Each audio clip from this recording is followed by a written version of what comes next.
Hoje eu vou falar para vocês o que é o Evangelho, no que a gente acredita. Romanos 5,12 está escrito: Portanto, assim como por um só homem entrou o pecado no mundo, e pelo pecado a morte, assim também a morte passou a todos os homens, porque todos pecaram. Lembra lá do Jardim do Éden? Então, Adão desobedeceu a Deus quando ele comeu do fruto.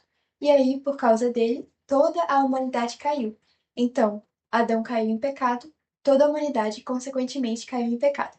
Depois, em Romanos 6,23, está escrito: Pois o salário do pecado é a morte. Toda a raça humana, então, foi condenada à morte eterna. O que é a morte eterna? É a separação de Deus. Por quê? Está escrito que Jesus é o caminho, a verdade e a vida. Deus é a única fonte de vida. Em todo lugar, só provém a vida de Deus. Então, se a gente se separa de Deus, a gente está na morte. É a morte eterna. E toda a humanidade foi condenada a isso, que é o pior tormento, o pior sofrimento. Porém, João 3,16 está escrito: Porque Deus amou o mundo de tal maneira que deu seu Filho unigênito, para que todo aquele que nele crer não pereça, mas tenha vida eterna. Deus amou tanto o mundo que não queria que a humanidade sofresse. Ele queria dar a chance para as pessoas poderem se aproximar dele, que é a vida. Ele queria dar a chance para as pessoas terem a vida, não ficar mais separados dele. Por isso, ele mandou seu único filho, Jesus, para poder descer aqui na Terra e pagar a dívida que a humanidade tinha que pagar. A dívida é o quê? É o salário do pecado, que é a morte. Todos nós teríamos que pagar essa dívida de morte. Porém, Deus mandou o seu filho para pagar no lugar de toda a humanidade.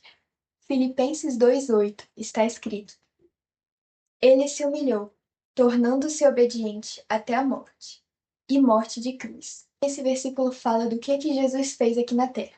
Bom, ele, antes nesse versículo, fala que ele se esvaziou de si mesmo. Então, ele era Deus, se esvaziou de si mesmo e veio aqui na Terra. Se tornou um homem como nós, que sofre dores, tristezas, perdas. Ele foi obediente a Deus até a morte. A vida de Jesus aqui foi obedecendo completamente o que Deus dizia para ele. E o Espírito Santo estava com ele e ensinava a ele o que fazer em todo momento. Que pessoas escolher, o que ele deveria falar, o que ele deveria fazer, quem ele deveria curar, que milagres ele deveria fazer, como ele poderia confiar em Deus. E assim, Jesus foi obediente até a morte. Ele era uma pessoa como nós e sofreu as mesmas dores que nós sofreríamos se tivesse levado todas as chicotadas e tivéssemos sido crucificados na cruz. Ele não estava com nenhuma anestesia. Muito pelo contrário. Ele realmente foi lá, morreu e ainda por cima estava levando nas costas o pecado de todas as pessoas, o pecado de toda a humanidade. E, como sabemos, depois da morte de Jesus, ele foi ressuscitado para que nós possamos ir até o Pai, porque ele é o único caminho. Então, a gente não poderia ir até o Pai e nos aproximarmos do Pai para termos vida se a gente não tivesse o caminho, que é Jesus. Então, ele ressuscitou. Hebreus 10:19. Por isso, irmãos, por causa da morte de Jesus na cruz, nós temos completa liberdade de entrar no lugar santíssimo.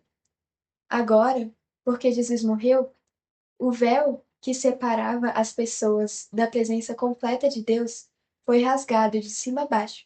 E agora, por causa de Jesus, a gente pode e tem livre acesso para chegar ao trono da graça com ousadia, ao trono de Deus e poder se tornar amigos íntimos dele. E também, por causa da morte de Jesus, agora Deus nos adotou como filhos e nós poderemos viver na eternidade. Romanos 6:23. O fim do versículo está escrito: Mas o presente gratuito de Deus é a vida eterna, que temos em união com Cristo Jesus, o nosso Senhor. A vida eterna agora nos é dada. O que é a vida eterna? É passar a eternidade junto com Deus, junto com a vida. Antes nós éramos condenados à morte eterna, mas agora nós temos a certeza da vida eterna, se nós estamos unidos com Cristo. E como estar unido com Cristo? É só aceitá-lo como Cristo Jesus, o nosso Senhor. Aceitá-lo como nosso Senhor e como nosso Salvador. Basta entendermos esse sacrifício. E assim vamos receber Jesus, vamos receber o Espírito Santo que nos dá certeza de que nós somos salvos. E depois que essa vida aqui na Terra acabar, nós teremos a eternidade inteira para poder ter a vida verdadeira junto com Deus. E foi isso que Jesus fez.